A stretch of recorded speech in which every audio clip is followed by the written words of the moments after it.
Enfim, chegou o tão temido dia Tariff Day. Tariff Day chegou, realmente o dia do tarifaço sendo efetivado aqui em Terra Brasília, pessoal, e realmente faz-se necessário muitas perguntas, dada a tamanha certeza que vai se avizinhando, né, nessa reorientação econômica que o Brasil está sendo forçado a tomar. Como vai ficar o dólar, como vai ficar a Bolsa de Valores nos próximos dias. Para acompanhar a abertura da própria Bolsa de Valores com a gente, discutir os possíveis desdobramentos, teremos um convidado aqui importante que já traremos logo em breve. Não sem antes ouvirmos aqui uma sonora do ministro da Fazenda, Fernando Haddad. Podemos aqui conferir para entender a primeira expectativa dele diante desse novo cenário. Vamos conferir. E nós, mais uma vez, reiteramos o pedido de união nacional para defender os interesses nacionais. Isso tem que envolver os governadores de oposição, porque aqui não se trata mais de situação de oposição. Os estados estão sendo afetados. Então, os governadores que têm proximidade com a extrema-direita, eles têm que fazer valer as prerrogativas do seu mandato. Não é fingir que não tem nada acontecendo, se esconder embaixo da cama e desaparecer. Não dá para ser assim. Um governador tem mandato, ele foi eleito pelo povo, ele tem que defender os interesses do seu estado. O mesmo vale para o empresariado. Está falando conosco? Muito bem-vindos todos. Nós vamos receber todos o quanto for necessário. Mas é preciso também fazer gestão junto à oposição. Não poderia ser diferente que hoje trata-se de um dia de apreensão, aflição, ansiedade, mas parece que as bolsas até que amanheceram em alta, né? Para entender exatamente como, ninguém melhor que Vai Torinho Pablo Spyer, aqui no palco do Morning Show, para repercutir o Brasil tomando o maior tarifaço deste planeta Terra em que habitamos. Literalmente isso. Mas a Bolsa parece que está subindo e aguentando bem esse primeiro tranco, até porque talvez houve muita precificação, ou pelo menos preparação, dado que esse momento vem sendo, enfim, debatido e aguardado já há umas boas semanas, né? Palavra sua, Pablo Spyer. Como é que tá, Marinho? Vou te ver. Tudo bom, todo mundo vai Brasil.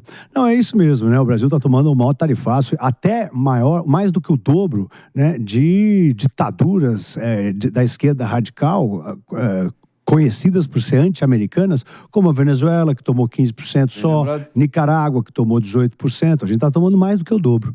E hoje a Bolsa está subindo, por quê? Porque quem vai sofrer, Marinho e Brasil, é o pequeno, são as empresas pequenas. Exato. É o cara que exporta frutos do mar no Nordeste, é o cara que exporta calçado lá no Sul, é o cara que exporta frutas frescas, é o trabalho de baixo valor agregado, que demanda mão de obra intensiva. Então, essas empresas não estão na Bolsa. Essas empresas não estão listadas na Bolsa. As empresas grandes, né? As empresas grandes do agro, né? Até as maiores empresas do agro não estão na Bolsa. O agro vai sofrer muito também, né? As de carne, né? As grandes de carne já têm operação nos Estados Unidos, já estão produzindo lá, já estão com seus rebanhos lá. Então, quem vai sofrer são 4.000 pequenas empresas que vão ser afetadas imediatamente. Tem estudos dizendo que até 10.000 empresas de médio porte podem ser afetadas. A gente pode perder aí bem mais do que 100.000 empregos já no primeiro momento, né? O PIB deve, pelos estudos que eu andei lendo, encolher 0,3% mais ou menos, sei lá, 25 bilhões de reais, mas o sofrimento vem para o pequeno. Por isso que a Bolsa tá em alta de 1%, 1,10% agora, né? Está subindo 1,10% o Ibovespa, e o dólar está caindo. O dólar está caindo 0,5% e abriu valendo R$5,48. Olha o gráfico que a Helena pôs ali, já está na tela. O Ibovespa está 134.821 pontos, com 1,10% de alta agora. Traduzindo para o afegão médio, Está subindo Vale, está subindo Petro, o petróleo está subindo com força. Estão subindo as super mega empresas que valem centenas de bilhões de reais. E o cara que vende crustáceo, que vende frutas frescas, esse é o que vai sofrer. Torinho, mas por exemplo, o setor de sal marinho no Rio Grande do Norte, responsável por 98% da produção nacional. Dizem que eles exportam pelo menos 47% para os Estados Unidos. Esses quebram, e aí aquela atividade daquele estado acaba sofrendo todas as consequências. Sim, esse provavelmente quebra, né? Se tem toda essa relevância o mercado americano quebra. O mercado da pesca diz que está inviável. Eles exportam 70% do setor, né?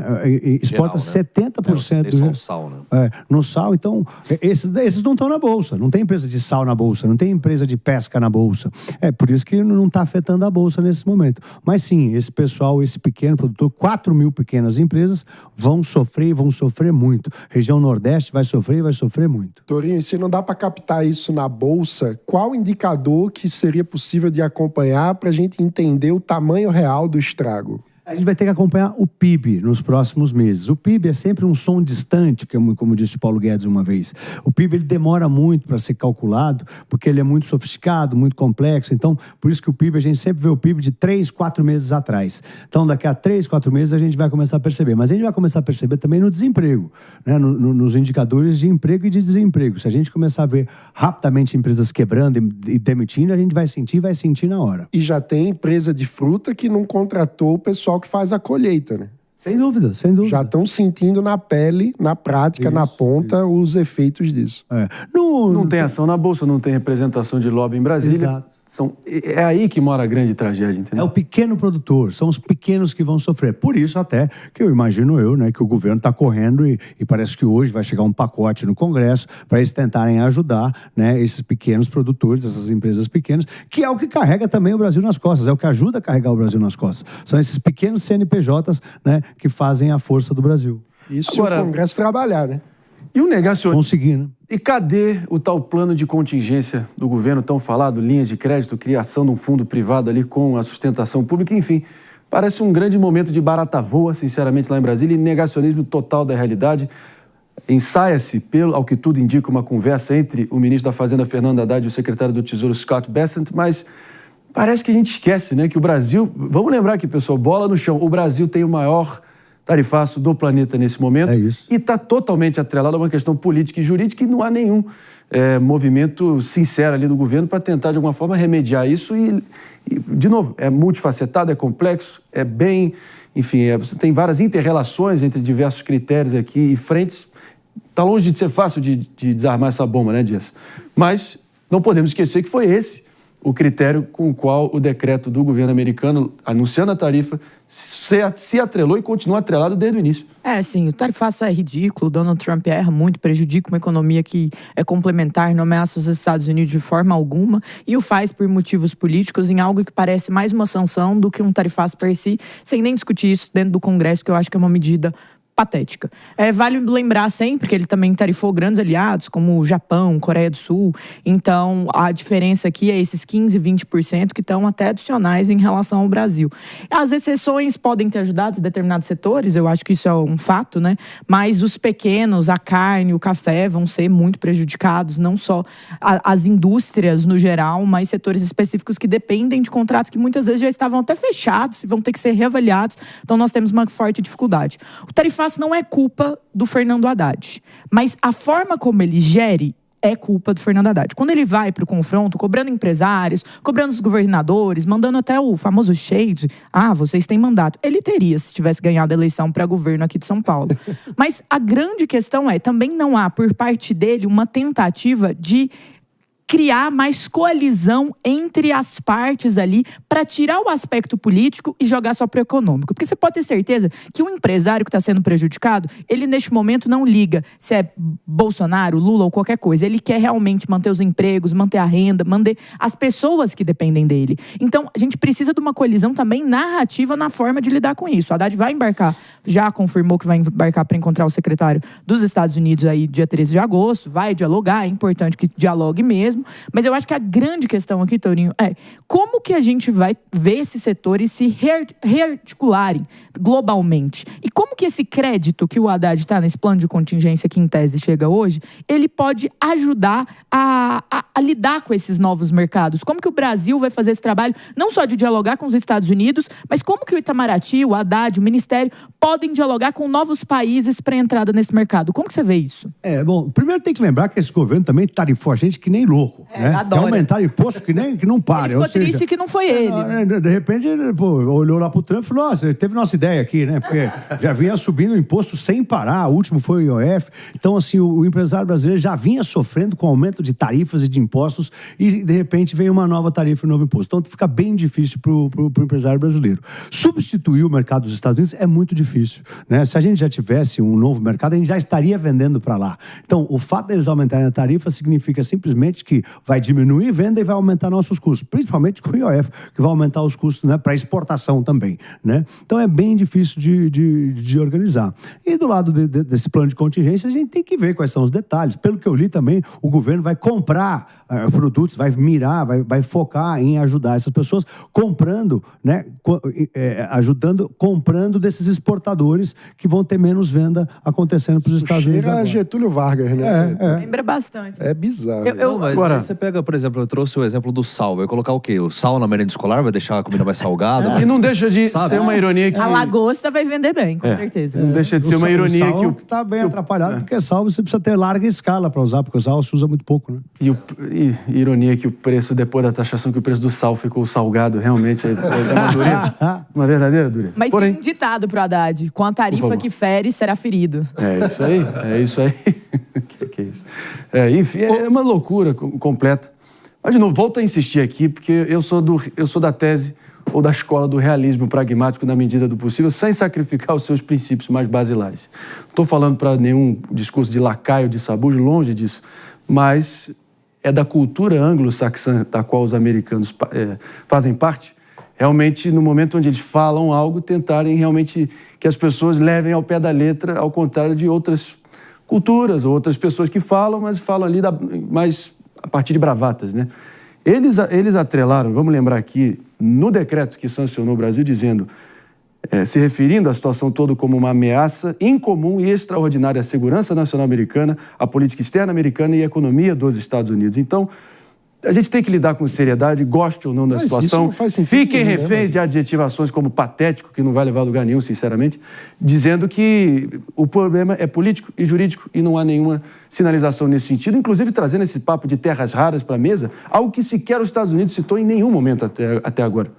Você tocou no caso da Ucrânia, né? Na Ucrânia, mas na não Ucrânia. Aí acho que o governo aqui percebeu que eles têm muito interesse em terras raras e estão oferecendo para eles. Estão dizendo que tem para oferecer, né? Então acho que o mais triste de tudo, Marinho, é que todos os países sentaram para negociar. Todos os países que sentaram para negociar tiveram benefícios, conseguiram melhorar sua situação, conseguiram diminuir o tarifaço, né? Nesse momento, a presidente da Suíça está lá sentada negociando, né? Correndo atrás, está com um tarifaço de 39%. A União Europeia conseguiu derrubar para 15% e está lá sentado negociando agora para tentar diminuir, isentar alguns produtos. O Japão já conseguiu um acordo, já prometeu investir lá e está lá sentado tentando isentar os carros japoneses para vender lá. A China conseguiu extensão do prazo de 3 meses para continuar negociando, né? Os países em guerra, que estão em guerra, guerreando, estão sentados, conversando. O Putin recebeu um cara no Kremlin agora para continuar negociando, para fazer o tarifaço. E o Brasil, nada. Não, mas o presidente falou que vai ligar pro Trump, mas não para tratar do tarifaço. Falar da COP. Vai falar E da jabuticaba. Pode negociar um Airbnb na COP, né? Até porque não tá vindo ninguém. Porque tá aquele preço absurdo, tem um monte de gente que tá cancelando a vinda para cá. Vai ligar pro Trump para ver se alguém vem. Ô, Torinho, agora falando do plano de contingência, o governo e até o Tribunal de Contas vieram falar que, o plano de contingência pode ser feito fora da meta fiscal, porque o dinheiro acabou. Não acabou. Mas qual é o efeito disso para o país como um todo, de ter mais um custo fora do arcabouço? A gente parece que fica tapando o sol com a peneira, né? O dinheiro acabou e a gente finge que continua tendo, né? Não, mano, aperte os cintos porque tem eleição o ano que vem. Então, vai ser populismo, vai ter gasto, o equilíbrio das contas públicas não está longe de ser algo facilmente alcançável. É muito difícil. O governo está mirando lá para baixo, dando o mínimo possível, apostando em receitas que ainda não vão vir, em leilões que vão acontecer, em dinheiro que pode entrar. Então, é difícil. O equilíbrio das contas públicas está difícil e a gente vai cada vez mais ver a vontade do governo de gastar para se eleger no ano que vem. E qual é o efeito disso para o bolso do brasileiro na ponta? Inflação. Isso vai resultar em inflação. E aumento da taxa de juros provavelmente vai seguir acontecendo. Está todo mundo apostando naquela taxa dos juros nos Estados Unidos vai cair 3 vezes esse ano e aí vai ajudar para cá. E está todo mundo torcendo e acreditando que ou no fim do ano, em dezembro, ou no comecinho do ano que vem a taxa de juros cai. Mas se as coisas se descontrolarem e a inflação voltar, como ela volta e volta fácil, volta rápido, aí não vai dar para cortar os juros de novo. E se cortar, aí descontrola a inflação e aí é pior ainda.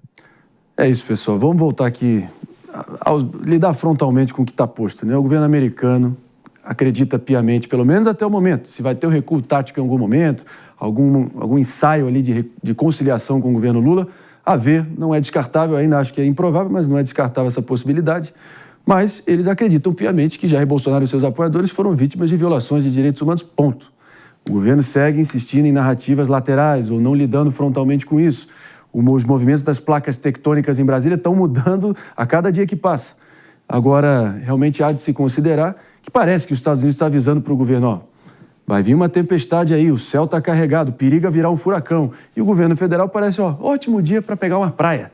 Ou seja, um descolamento total, parece que é uma estratégia que só vai dar colisão e não vai resolver absolutamente nada. Espero estar errado, mas não é o que parece. Até porque Trump, além de tudo isso, além do tarifaço efetivamente posto hoje, prometeu, pessoal, taxar em quase 100% os países que fizerem comércio com a Federação Russa, caso a guerra na Ucrânia não acabe.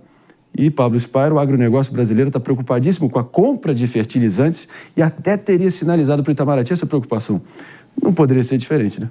Sem dúvida nenhuma, né? Eu acho que no caso de fertilizantes, talvez o Trump tenha alguma benevolência, porque ele sabe a importância do agronegócio, é para alimentar o planeta Terra, né? Ele está mais focado no caso do petróleo, né? Por exemplo, o petróleo está subindo hoje porque ele ameaçou a Índia com novas sanções se eles continuassem comprando petróleo russo. Mas sim, é uma preocupação muito forte, muito plausível. Né? E também tem, né, a preocupação, eu acho que também tem a preocupação da aproximação né, quando ele menciona, né, do risco para os Estados Unidos, é a aproximação do Brasil com a China. É óbvio que a gente não tem o que fazer, a China é o nosso maior cliente, nosso maior parceiro comercial, mas os Estados Unidos têm essa preocupação, né? Nós somos os 2 maiores países da América e estamos nos distanciando dos Estados Unidos e nos aproximando da China. Acho que essa é a preocupação também por trás aí do que foi escrito aí quando ele anunciou o tarifaço. Ô, Torinho, sobre o petróleo russo, a gente tem alternativas? Não, a gente tem. A gente está consumindo petróleo russo. Eu não sei se a gente está consumindo muito petróleo. A gente não consome, a gente consome fertilizantes. Talvez possa ter alguma coisa de óleo, mas é fertilizantes que a gente consome muito, né? Mas o petróleo russo, quem está... Porque as sanções estão proibindo ele de vender e a Índia tem comprado por baixo dos panos, né? O petróleo russo, os Estados Unidos descobriu e reclamou. Mas os congressistas de 2 partidos lá nos Estados Unidos têm dito que o Brasil, China e Índia têm, de alguma forma... comprado petróleo russo para poder seguir assim lubrificando a máquina de guerra de Putin. Teria comprado 5,4 milhões de toneladas do petróleo russo no ano passado. No ano passado, 2024. Isso. As sanções vieram esse ano. Mas a gente está no BRICS. O fato de estar no BRICS, né, já estressa os Estados Unidos com bastante força. O fato da gente ficar, o presidente Lula ficar dizendo que quer fazer uma moeda separada do dólar e parar de usar o dólar, estressa muito os Estados Unidos. Isso sim o Trump falou claramente, né? Quem tentar, né, dissuadir do dólar, parar de usar o dólar, eu vou taxar com força. E a OTAN, sejamos sinceros, insuspeita de ser um bloco conservador ou de direita ou trumpista, apesar de um alinhamento recente, já avisou pelo menos uns 2 meses, né, que qualquer um que ousar continuar tendo essa relação comercial com a Rússia será sancionado. Então não é que é uma tragédia mais do que anunciada e uma paulada que naquela malfadada viagem dos senadores brasileiros para Washington, os nossos senadores ouviram dos 2 partidos que quem seguir nesse tipo de negociação terá uma lei sancionando os respectivos países. Então, o papo já está dado há um tempo. Eu não sei se brincando ou não brincando, o Lula disse que não vai ligar para o Putin, mas disse que ele não ia ligar para o Putin porque ele não estava podendo viajar. Falou que vai ligar para o Trump, vai falar não sei o quê, mas não vou ligar para o Putin porque ele não está podendo viajar. Não sei se ele fala isso para dizer que não vai ligar ou se é verdade, né? Mas eu sei que qualquer relacionamento com o Putin está irritando e muito o Trump nesse momento. Não vou passar a mão no telefone para o Vladimir. Vladimir que você espere. Companheiro Vladimir. 10 horas e 47 minutos, pessoal.